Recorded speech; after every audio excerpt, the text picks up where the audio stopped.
my buddy would tell me, like, when we first started kind of just like jogging around, he's like, "Oh, dude, I want to run a marathon. Like, we should sign up for this marathon." I was like, "Bro, I'm like, why would you pay to go run a marathon? Like, that's just stupid." Like I couldn't get the concept of like paying money to go run 26 miles. I was like, if I'm going to go run a marathon, I'll just go do it.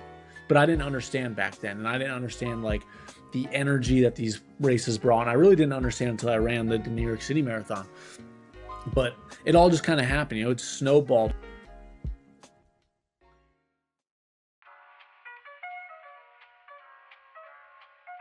That was Joey Miuccio today on the Running Effect podcast. Joey is one of those guys I've wanted to have on the podcast for quite some time, and our conversation certainly lived up to the hype. If you're not familiar with Joey, he is an airline pilot, so he spends a lot of his life at 35,000 feet, but when he's not high up in the sky, he's probably crushing some dumbbells or some miles or even time on the bike or in the water, as he recently completed Ironman Arizona, where he ran 9 hours, 46 minutes, and 37 seconds. An extremely impressive feat for anyone who devotes any time of their life to training, much less doing it while also being a pilot. I really enjoyed this conversation. A lot of it was like, I wouldn't say technical, but just like good, deep insights on how Joey trains and his thoughts on putting on muscle while also being excellent at endurance sports. I really enjoyed this conversation. I personally took a lot from it. I hope you guys do as well. And if you do, please share it with a friend. That is the easiest way in which we can grow. Word of mouth marketing is the absolute best. So help us out if you want to. That would greatly be appreciated.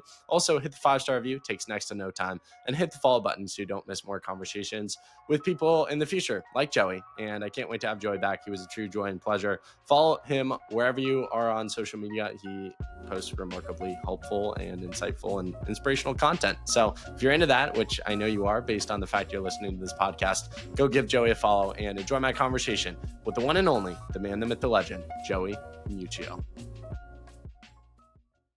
Ladies and gentlemen, this is a man who flew throughout the night and yet probably will have a way more intense workout than myself, log more miles than I will today. And he does Ironmans. He just, every time you look at his social media account, he's always doing something that would be absolutely insane for the dedicated individual.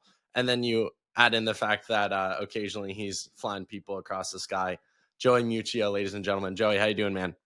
What is up, everybody? I'm doing good. A little low on sleep right now, so bear with me, but I'm doing all right. Explain to the people what you've been through the last 12 hours. Yeah, so last 12 hours, so I'm an on-call airline pilot. Like, a lot of people don't know, there's two different kinds of schedules. So you can choose like a line schedule where you know exactly where you're going for the month. Like, it breaks down where your trips are, where your overnights are, basically where you're going to be flying. Or you can choose an on-call schedule, so you're just available to fly a certain amount of days at a certain time. And I do the late on-call stretch because it typically has me flying a little bit less, but when they do call you, it's typically red eyes or super late stuff. So they called me last night around 7:30 p.m. and I had to be at the airport around like 9:30 p.m. and then I flew to San Juan. I was supposed to spend the night there, but there was an earlier flight to get back. So we landed at like 2:30 in the morning, and then I hopped on a flight at 6:10 a.m.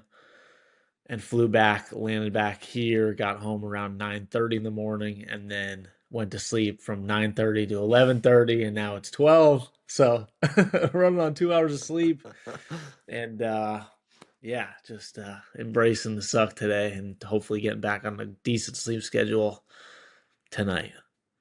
How do you stay awake during those red-eye flights? Like, I've always been curious from the pilot's perspective. Are you chugging energy drinks? Are you pretty used to it at this point?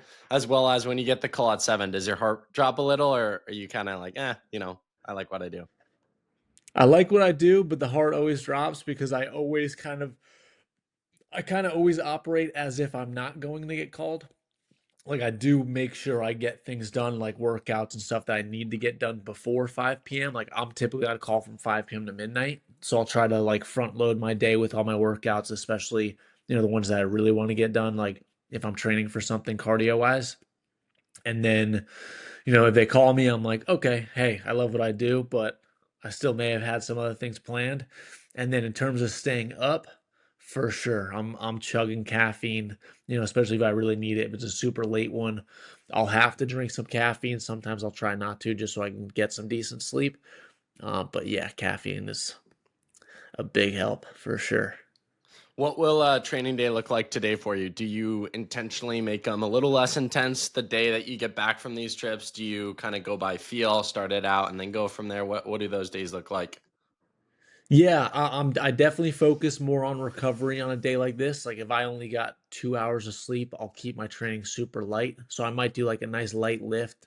I might not even run today. I mean, if I was training for something, like now I'm kind of in my off season, just coming off of the Ironman, like I would definitely do some cardio later today. Like if I was training for something, I would definitely just hit a nice longer run or longer bike or something like that, or swim later in the day after I got a decent amount of sleep.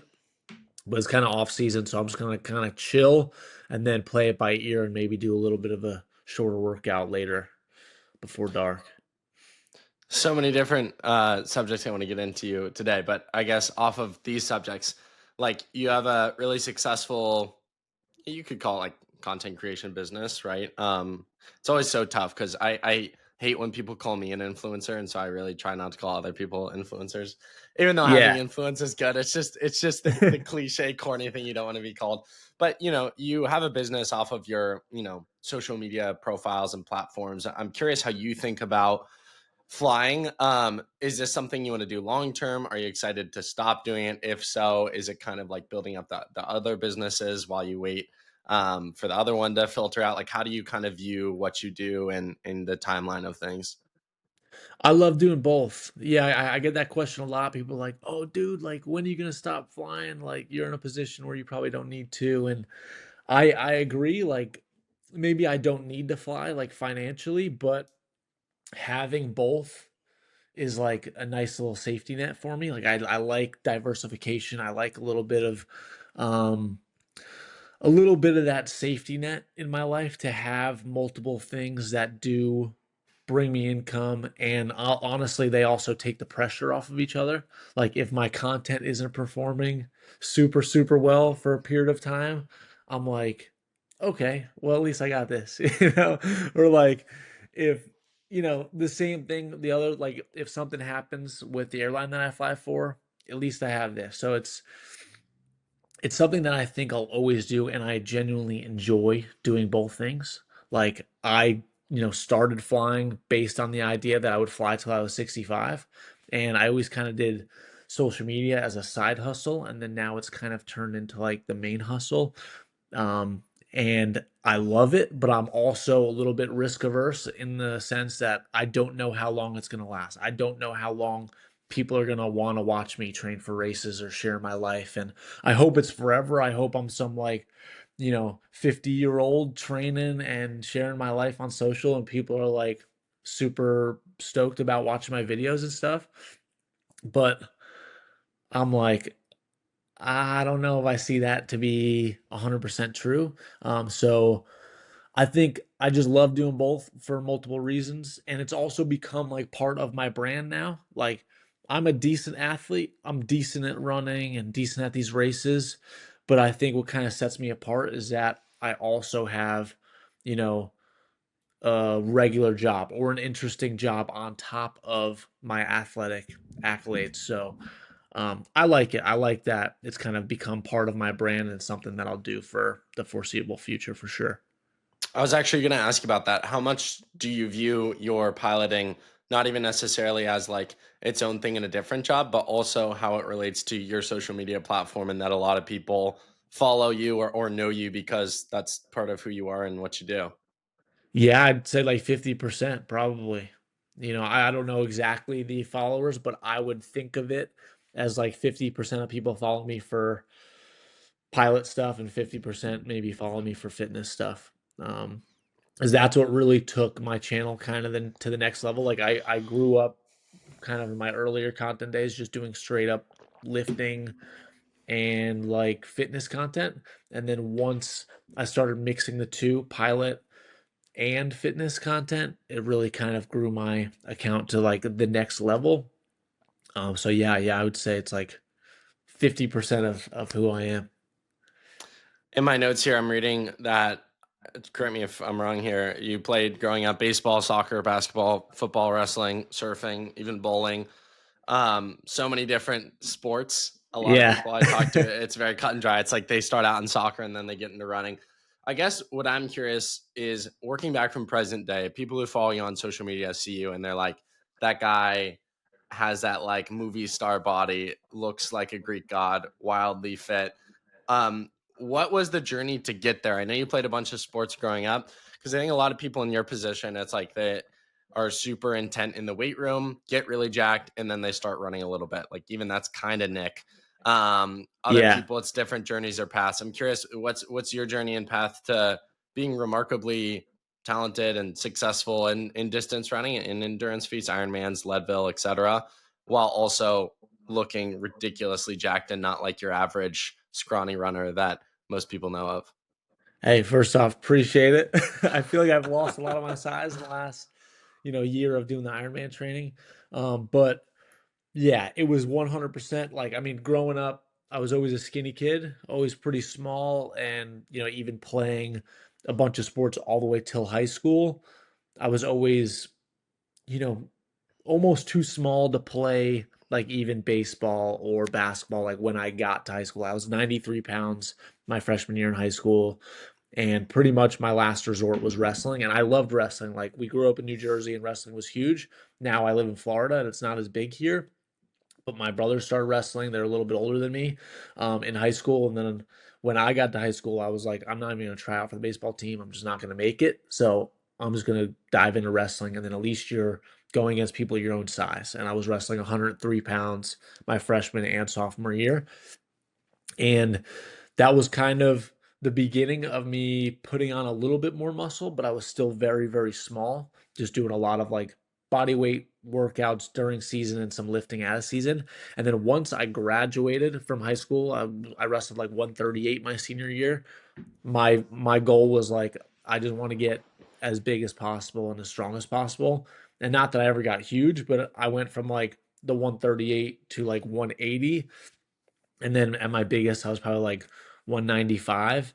And then I found endurance sports and just as like a new challenge. Like I was like, okay, saw an opportunity to run my first half marathon. And then it was, okay, now let's run a marathon. Okay, now I got the invitation to go run Leadville.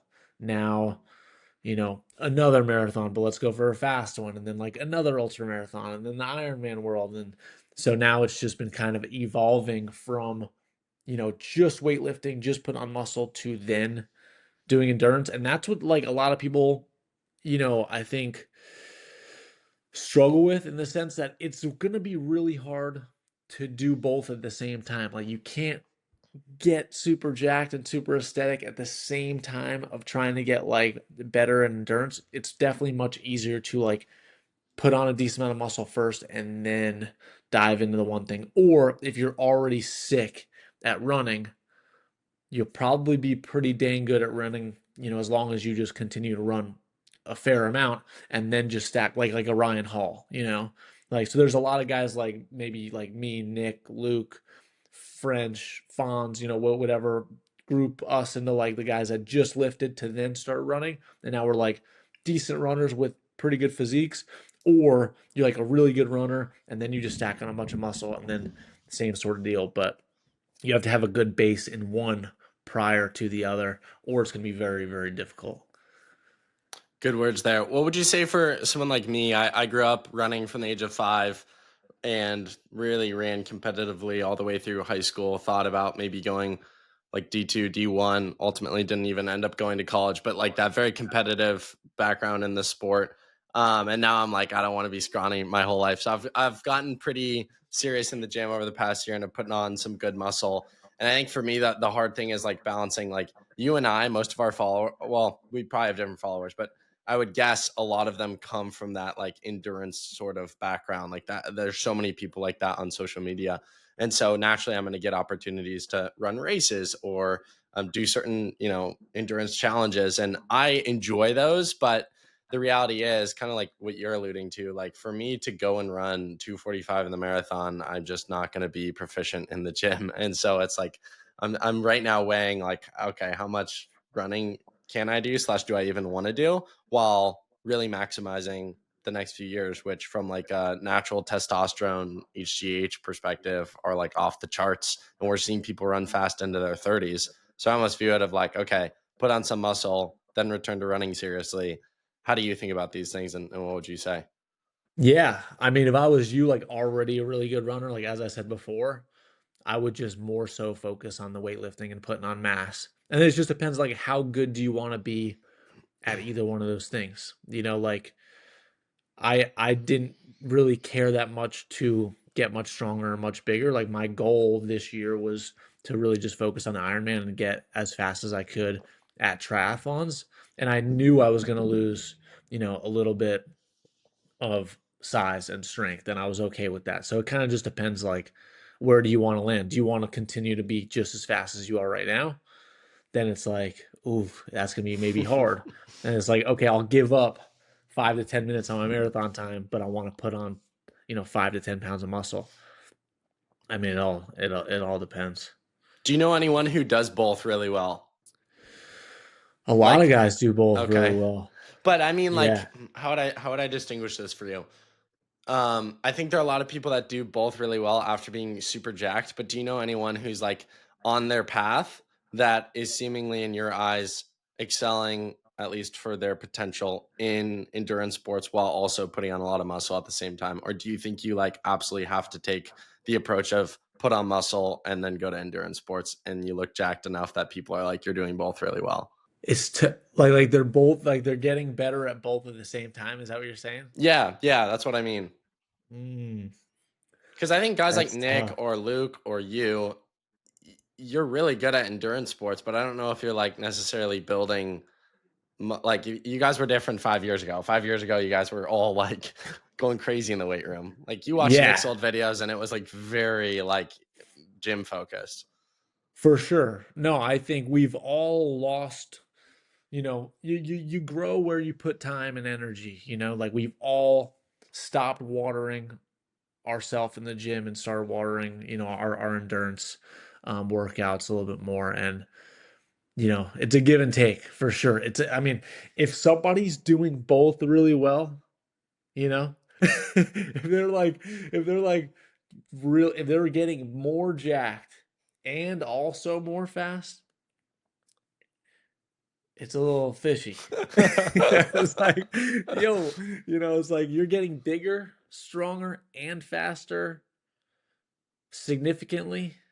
Like that, it's. I mean, maybe it's possible. I've never been able to do it. I've tried. I've been a lifetime, natural, and like I hate telling anybody or like pointing fingers and be like, "Hey, you're not this, you're not that." But I mean, I've tried to get bigger, stronger, and faster at the same time.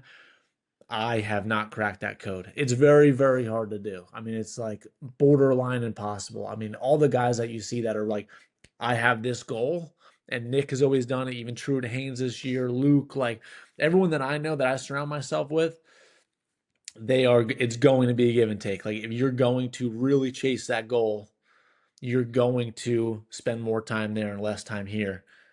And you're just going to get worse in those other areas. But, you Totally. try to hold on to as much as you can.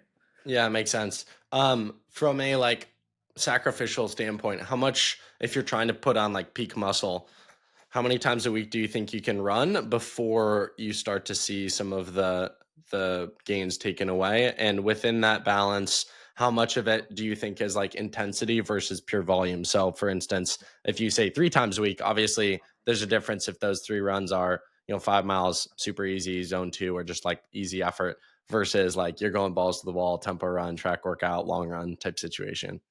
I'd say, dude, I'm still so green. Like, I'm still so new to this in the terms of how do I do both efficiently. And I feel like I've slid the last couple of years to very endurance focused. And I've kind of, especially this last year, that I haven't really tried to do both as evenly and as good as I possibly can. So this year, leaving the Ironman prep, I'm not gonna, do any of that this year. I might do worlds for the 70.3, but my goal right now is to run 5 to 6 days a week, mostly all shorter some shorter, just straight zone two runs, but mostly like shorter, intense runs focusing on speed. And then one longer run, just over 10 miles every single week, at least like 10 to 15. And then really focus on a calorie surplus, really focus on my protein intake, and really focus on progressive overload in my lifts. So, lower mileage, let's say 25 to 35 miles a week, but more intensity focused. Still have that one long run and really just focus on lifting and see how my physique kind of changes and see if I can kind of do both fairly well. But I'm not going to be running a PR marathon within 25 to 35 miles, but I think I'll be able to keep some solid speed and hopefully continue to put on muscle. But that's my just vision right now. I haven't even like that's just like okay, I think this is going to be the key for me. Like this is where I'm going to feel my best and enjoy training and enjoy lifting and be able to put on size, but we'll see. That's just the new plan that I just kind of came up with. We'll have to get you back on the podcast to break it down after you get some data points. Yeah, we'll see. I'm curious for you, how much of your perspective when you're talking about these subjects is because you've quote unquote already made it, from a size perspective. Like you can't, you might be able to get, a good bit bigger, but like, this is my opinion. Some dudes want to look like Schwarzenegger. I think majority are like, that's too big. I wouldn't like my life if I looked like that. I feel like for you, you're not peaked or maxed out, but you're probably in the upper echelon. Again, I'm speaking for you, so correct me if I'm wrong, but you're in the upper echelon of like I look really good, and there's probably like not a crazy amount more that I could add on or do before being absolute peak. And so you're maybe at the point where that's why you're at the point where you're like, oh, let me do both really well. Whereas I feel like I'm at the point where I'm like, I'm 20, right? I've got like a whole life ahead. I need to put on muscle. And then I can sort of have these conversations. Cause I look at myself in a mirror, I'm like, oh, I'm way bigger than I was 6 months ago. But like, there's so much chiseling, of the rock that I can do before Yeah. really taking a step back. No, I think it's the same thing like on your end, like how much faster could you get right now? I mean, you are still so young that you could, if you just wanted to focus on running, I mean, you could probably get a boatload faster. I don't know like where you were or like where your PRs are, or if that's something that you wanted to chase. But yeah, I agree. I think naturally, I feel like now I'm almost 31 years old. I feel like naturally, when I hit 195, fairly lean, that was pretty much peak. Maybe I can put on another 5 pounds of muscle, but I don't really see myself getting much bigger than that. I would just want to get closer to where I was, kind of around that 190, 195, and also keep a decent amount of my run fitness. But yeah, yeah, it's really hard to get too big. Like I'll never look like Schwarzenegger. Like I'll need to take everything under the sun. Like that's just not something I'll ever do. So it's it's not it's something that you can kind of look at and be like, oh dude, like yeah, it's cool, but I don't really have any urge to get ridiculously big right that like that. But I do have you know the urge to get back to where I kind of was peak physique or closer to that while maintaining fitness and running. Yeah, totally. Makes a lot of sense. I'm curious how you think about like genetics. I don't know what your family looks like, but like I'm sure you've seen Nick's dad. That guy's an absolute specimen. Yeah. Or even I know mutual friend Brian Pruitt. I don't know what his family looks like, but sometimes I see those people and I'm like, I wonder what your family looks like. And that's not to say you guys don't put an insane amount of work, but how do you think about how genetics influences body physique? And specifically as someone, you said, and I love that this is a part of your story, like you grew up being the skinny man. I love that, because for someone out there listening, it's like someone might have a little bit better genes, but like there's really no excuse. I you could have lived with that excuse your whole life and been like so scrawny present day at 31. Exactly. Yeah, no, I think genetics obviously plays a factor. Like for me, with putting on muscle, like it helps out that I was a skinny kid in the sense that I kind of as I got bigger, I always stayed lean because it was always kind of hard for me to put on weight and I was just eating dirty. So I like as I was getting bigger, I never really had like a dirty bulk or I never really got like too fluffy. I always stayed fairly lean as I was putting on some mass. And, obviously genetics are a huge factor in like muscle insertions and your overall like shape. But a lot of people, I feel like they just lean on genetics, like you said, as an excuse, and they could just be like, oh, well, I was always fat or I was always skinny, I was always weak. And it's just like this excuse that they have for the rest of their life. So everyone has the potential to be pretty damn muscular and pretty damn lean. It's just like, are you willing to put the work in? And it's like, are you going to have the most perfect physique ever? And are your muscle insertions going to be perfect? Maybe, maybe not, but at least you can see what your body could look like peaked out. But, and there's some guys out there that just have, like Chris Bumstead and stuff like, I mean, like look at bodybuilding. It's like, it comes down to hard work, but they're all taking the same sort of crazy stuff. They're all lifting ridiculous amounts of weight, but they all look a little bit different, um, just based on their muscle insertion. So yeah, I mean, genetics plays a huge factor, but you can always better yourself. Give me sort of like a day in the life, week in the life from a training eating perspective.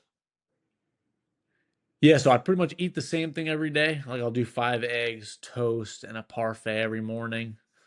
For lunch, I'll do like a tuna salad wrap or a chicken salad wrap, typically something like that. Or I'll go out and get like whatever, a sandwich or something. And then dinner time, it's typically always like a beef bowl, a pound of ground beef with some rice, pickles, and like chipotle mayo. And then like post lift, I'll do a protein shake with creatine, like 2 scoops of creatine. And then in terms of training, it totally depends. I like doing morning cardio. So like right now, like I said, I'll do like out of season, let's say a 5 mile run in the morning on like a more chill day, and then a 45 to 60 minute lift later in the day. I've moved my lifts from like 6 days a week to more like 4 days a week. And then I'm running right now around 5 to 6 days a week. But then when I was in Ironman training, it was like 7 days a week and, 2, 3, 4 workouts a day. So it totally depends on the goal. But I typically eat around the same stuff every single day and just add or subtract a couple things or just portion control it based on how many calories I kind of want to take in for that specific goal. Your girlfriend Gracie is also a health nut, and we'll shout out her podcast. I think it's Yeah, Wellness Her Way is what it's called. wellness her way. A lot of really good insights on her podcast. So I highly recommend people, if you want another health resource, go listen to her podcast. But I'm curious, what's it like living in that household? How many supplements are flying out of the cardboards? And like for you guys, how much do you feel like outside looking in, someone would be like they've maximized their life from every beef liver perspective, and I don't know, all the fish oil supplements. Yeah, yeah. I mean, we definitely. I mean, we obviously we're lucky enough to work with some supplement brands, so we get a lot of it, um, given to us, which is awesome and a massive blessing. But most of our diet is real food. Like I always would choose and tell people, you know, real food over anything. But like we'll do obviously protein, creatine, like especially in the endurance space, like electrolytes and carbs. Like I'm more so focused on like the performance aspect of supplements, and she's more focused on like the wellness and health um aspect of supplements. So yeah, I mean we take our fair share of it, but I think a healthy amount. And yeah, yeah, I it's a work good with balance, I think. BPN. I know you work with BPN. What's your let's go top three. You're ranking top three around Christmas time. Top three, 3 to 1 BPN supplements. Dude, I was bleeding G1M through my Ironman prep. I mean, like I can't even believe how much of that stuff I ingested. It's insane. So I would say if you're training for an Ironman or a marathon or something, I really like liquid carbs. So I would say G1M and then gels and protein. Okay, I love it. Yeah. How And, about and you? oh, G1M Sport Plus, I think is like the truth, man. Like I Yeah. genuinely thought it might be a little like when a product's hyped up so much, you're like a little skeptical. Yeah.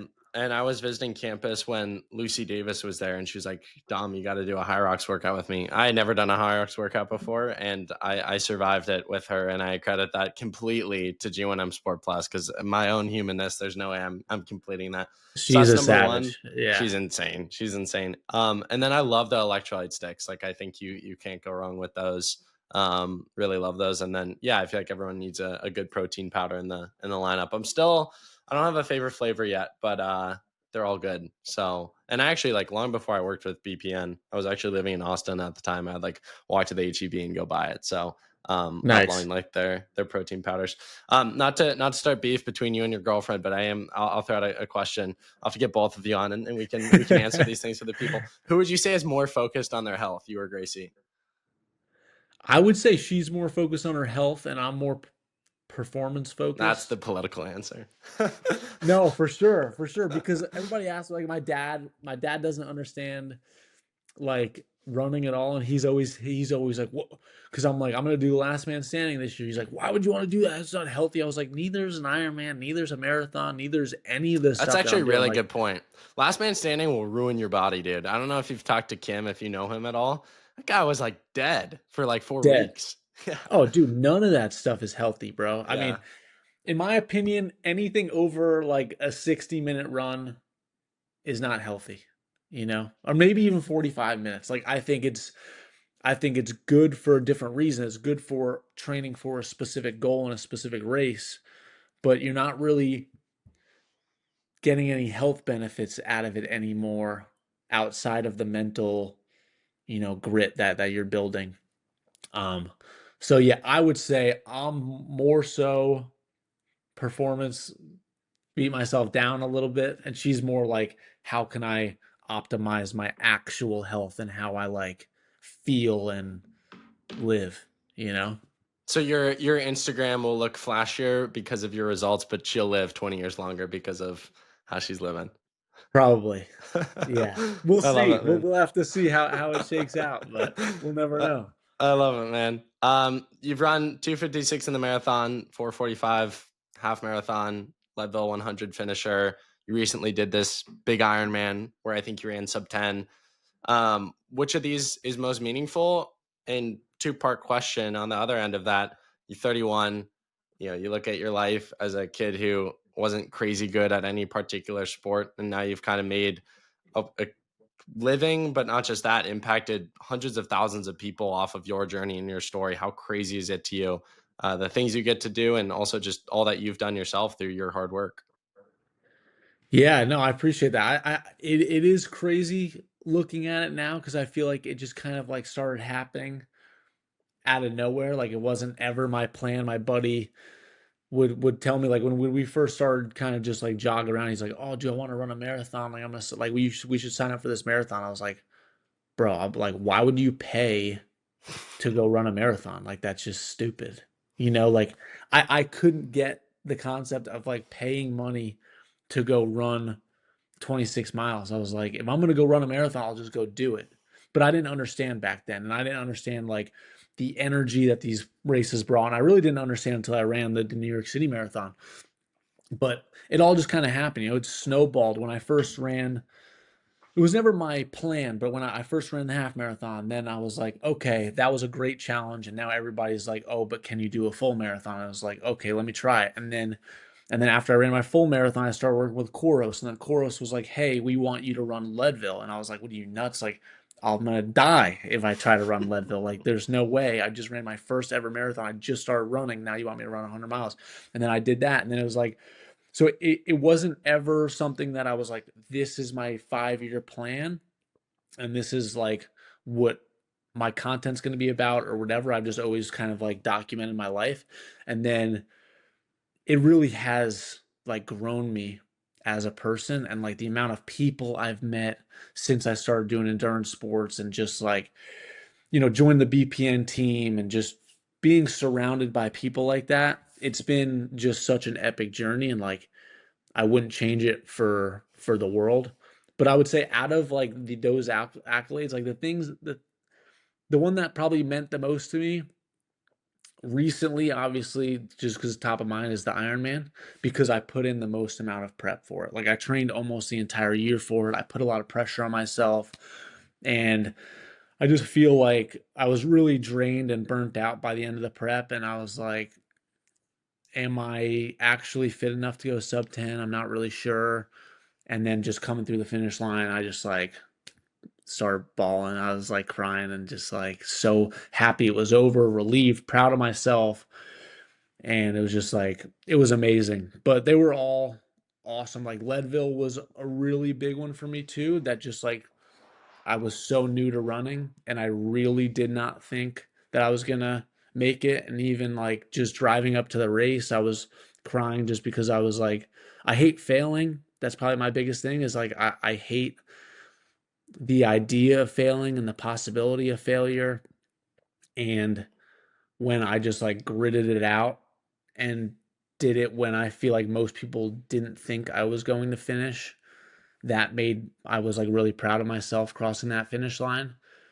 And then now, as things have progressed and I've gone sub 3 and I've done the half Ironman, now the Ironman, it's become less like no one I don't feel like anyone sees me as an underdog anymore, which kind of hurts because it's like it was kind of like easier to impress people back in the day when I was like a new runner. It was like, oh, dude, you're not gonna finish Leadville, and then you do it, and it's like, oh. But now if I went and ran Leadville, people are like, oh, bro, what are you gonna go? You're gonna go. You gotta go sub 25, and I'm like, oh my god, like now everybody just expects. They're like, dude, sub 10 easy for you, bro. I'm like, bro, like, no, it's not. Like like freaking this is my first year doing like this is killing me trying to go sub 10. But I don't know, I feel like I'm going on a rant, but I've just probably been the most proud of myself with Leadville and now the Ironman. But yeah, sub 3 as well was a really hard prep. They all meant a lot because you put in so much work for a specific goal and it all leads up to that one day. And can you execute on that one day to hit your goal time? It's not about beating anybody else. It's just about beating that goal that you put out there. And yeah, it's always nice to be proud of yourself. And also, I've failed plenty of times on goals as well, and that always stings. But it really hits home when you can win on that day. I love the saying there's no such thing as failures, only lessons, if you choose to have the Yeah, right perspective and then you take it, you run with it, you get better, and ultimately you try enough times, there's always a win. There's always a win at the end of it. Even if it's not the exact goal you were thinking, there can be, you can win the race within the race. Like so many people, their A goal goes out the window and then they just like give in and it's like, well, what's your B goal? Can you win the race within the race? So I love that, man. yeah. Some final questions before I let you get back to your beauty sleep, which is, I'm sure, very, very much needed. We're talking about a lot of your training routines and rituals and pushing your body and doing these crazy extreme endurance challenges. I'm curious, very simple question, but why do you do hard things? Why do I do hard things? I've always liked a challenge. I think just from a young age, even in sports, I've always wanted to just see how good I can get at something. First major thing, like I wanted to be the best wrestler in my weight class while I was in high school. And then it's just, you try to fill that void after you stop doing sports. In high school, I didn't wrestle in college. So you start to, fill that void somewhere. First, it was in the gym, then it became, running, then it became triathlon. So I think it's just something that you develop over time. And I just like chasing goals that challenge myself. And it's not like this thing that's like super deep or anything. And I have to always like chase something. It's just something that I think is part of me and that I'll always want to push myself physically and it makes me happy. And I kind of strive on delayed gratification, I think a little bit too much that I feel like I can't, be completely happy or satisfied until I hit a specific goal. And I'm trying to work on that in terms of just like getting a little bit better at like living in the moment and being happy through the day-to-day training rather than always looking for this specific goal. And just, be happy doing hard things every day and realizing that I'm moving in the right direction rather than always being like, you'll be happy when. when this date comes and when this goal is finished. So it's a work in progress, but I think I just do hard things because I like pushing myself. We're always living in answered prayers. So you look back 5 years ago, and you're like, oh wow, I've done everything I wanted to. And so it's like, Yeah, oh, if that's the case 5 years from now, I'm gonna be feeling the same thing. A quote that hit me so hard this year was, "You've already achieved goals you said would make you happy." It's like if you went back to your 93-pound freshman self and told him the life you were living, you would have been like, "This is fake. This is a movie," you know. But yet you're yeah, and then probably it's still pretty. not enough. Yeah, exactly. Right now, you're probably thinking more about what you haven't done than what you've done. And granted, that's Exactly. a trait of successful humans, but you do have to balance it with appreciating and smelling the flowers and saying, okay, I'm proud of myself. Like I've done a good job. So, Yeah, final question, man. Really appreciate our conversation today. What's the final takeaway message you want to leave with the audience? I feel like I said this one in the past,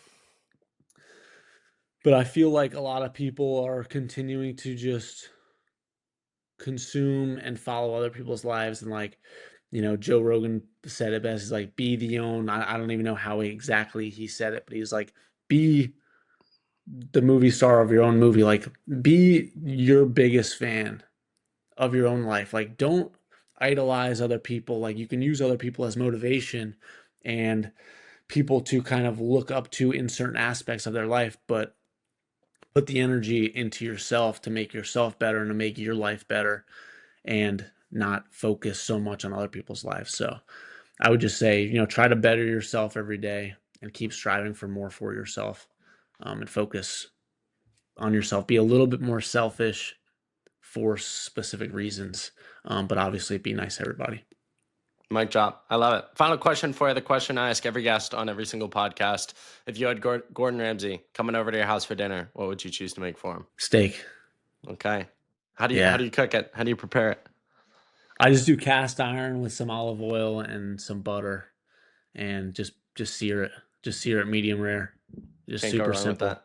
Can't Yeah. go wrong with that. Well, Joey, always a privilege talking with you. I really appreciate it. I feel like I was just scratching the surface. I think I got another 5 hours worth of discussion and back and forth with you. So I'll have to get you back on the podcast. But in the meantime, keep crushing it. Get your sleep, and everyone go follow Joey out there who doesn't already. Appreciate you, man. Thanks, bro. Appreciate it. We'll have to link up in Austin.